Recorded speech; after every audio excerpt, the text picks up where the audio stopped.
За өдрийн мэнд яг сүүлийн нэг 10-аад жил хийсэн судалгааны үр дүн гэх юм уу та. Боловсрол гэж юу яг юу юм бэ?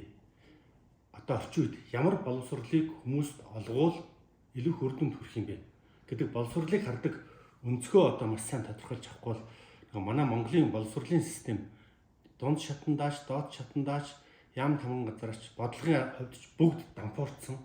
Тэр нэг тийм харгис, хэрцгий, бие тоосон эсвэл юу гэдэг нь өнгө мөнгөөр сүр далайлгсан бүхэл бүтэн хүмүүсийн айран босч ирээд тэр хүүхдүүд хоорондоо халалцаал ингээл нэг сошиал дээр ингээд бөөнлийн болоод байна л да.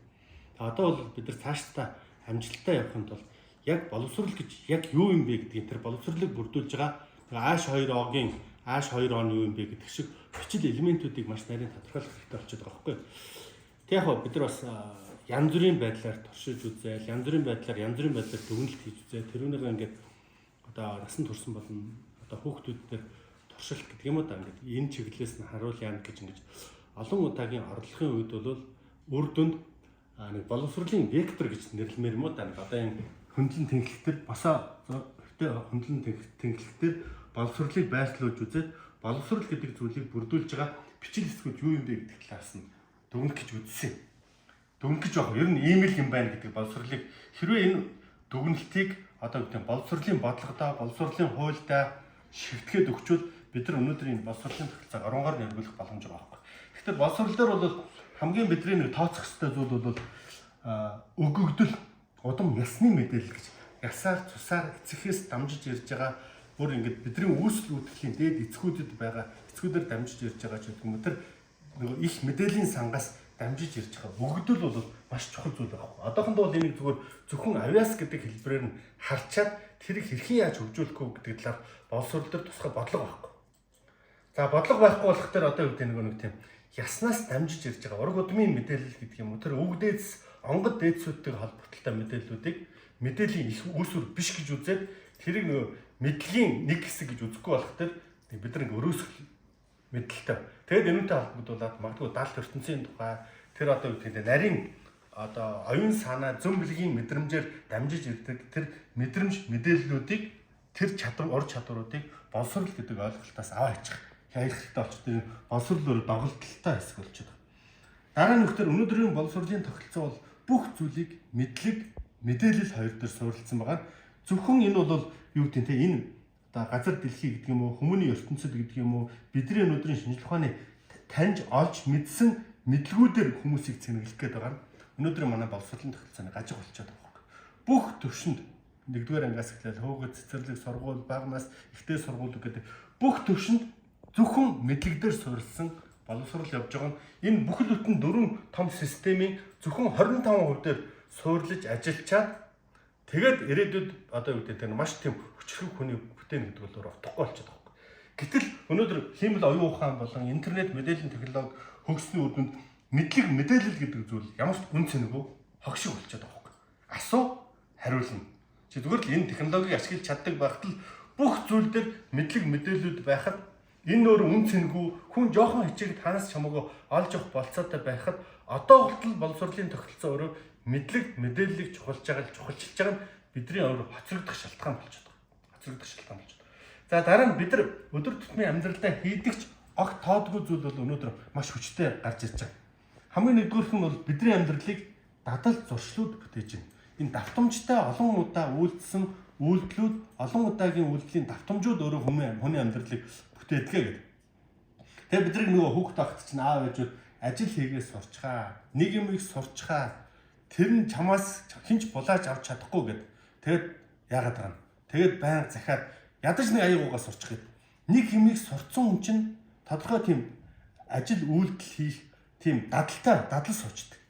Тэр дадал сууцны дараа бол тэр нэг дадлыг олон янзын дадал болгож хувиргаж болоод байгаа. Одоо бол зөвхөн бидний хүүхдүүдэд загч байгаа захиас нэвтэр хичээлээд аваад номоо унш даалгавраа хий.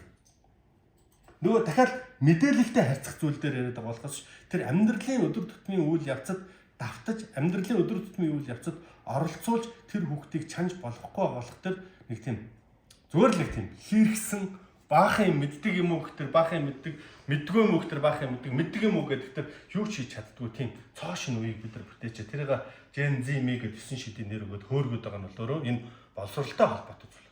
Дараа нь өнөөдрийн нийгмийг юу авч явж гинүү гэдэгт харилцаа хандлага байгаа байхгүй.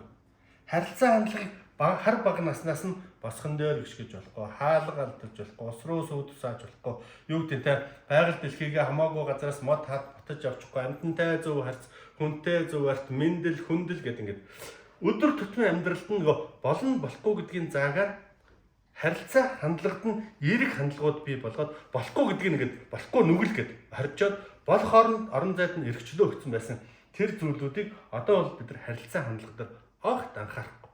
Огт тийм баг. Тэгэл нэг тийм одоо бол хүмүүс юу болж гинүү гэдэг тэр хоорондоо харилцдаггүй, ярьдаггүй, инээж хөөрдөггүй зөвхөн нэг тийм хиймэл оюун ухааны гар утасны нэг тийм дагалдах хэрэгслэл шиг хүмүүсийг бүтээчээд байгаа нь өөрөө магадгүй ирээдүйд бид нар үнэхээр хүч хэрэгжээ сэргэн мандаа гэж бодож байгаа бол өнөөдрийн бидний энэ боловсролд хийж байгаа хөрөнгө оруулалт, боловсрол дээр хөтөлбөрүүд дээр барьж байгаа тэр бүх зүйлүүд одоо юу гэдэг 5 жилийн дараа 10 жилийн дараа энэ усаар нэг авж явах хүмүүсийг бид нар бэлтгэж маш их доголдолтой хүмүүжлийн болон үйл ажиллагаа хийх дадал суугаагүй харилцааны хувьд алдагдaltaй за юу гэдэг нэг тийм зүм бэлэг мэдрэмж эрчим энерги гэдэг тэр зүйл удам угсаа гэдэг зүйлийг бол бөөрч ортоос үзий ядсан хөгшчүүд нь өхөд дуусчвал бараг болчих юм болсон. Ийм нэг тийм өрөөсгөл хүмүүсийг бүтээгээд байгаа. Өрөөсгөл хүмүүс яах вэ гэдэг тэр тийм энерги сэтгэлгүй аливаа зүйлийг ордлож бүтээх дадал хандлага байхгүй тэр үүсэл үүтгэл өвөг дээдсийн залхамж халаа гэдэг зүйлийг мартцсан зөвхөн өнөөдөр л би амьдарч байгаа би чухал миний эрх чухал гэдэг тийм хүмүүсээр бий болцсон. Тэгээ тэр мэдлэгийг одоо юу гэдэг те мэдлэгийг тийм төлөвшөлгүй ёс зүйгүй зөв харилт дадал зуршил суугаагүй хүмүүст атгуулах юм бол нөгөө хурц судахыг ялах балчир хүүхдэд атгуулсантай хартал бүх юмыг сүйтгэдэг ийм иргэдэг л бий бүтээгээд байна гэж бодож. Тэг яг бид нар одоо сургалтандаа гэдэг юм уу та сургалтандаа энэ дөрвөн системийг дөрвөлнгийн багтаасан тэр зүйлийг багтааж байгаа. Дадал зуршил дээр 13 дадал байдаг юм. Хүн амьдралынхаа туршид зөвхөн бол төлөвшгөл 13 дадал байдаг юм байна. Харилцаан дээр 18 жавиг байх юм байна. За тэр өвөг дээдс дээр бол ураг удмын тухай ойлголт, далд ертөнцийн тухай ойлголт, онгод тэнгэрийн тухай ойлголт, тэр зөвмөлийг мэдрэмжийн тухай ойлголтыг ярьж болох юм байна.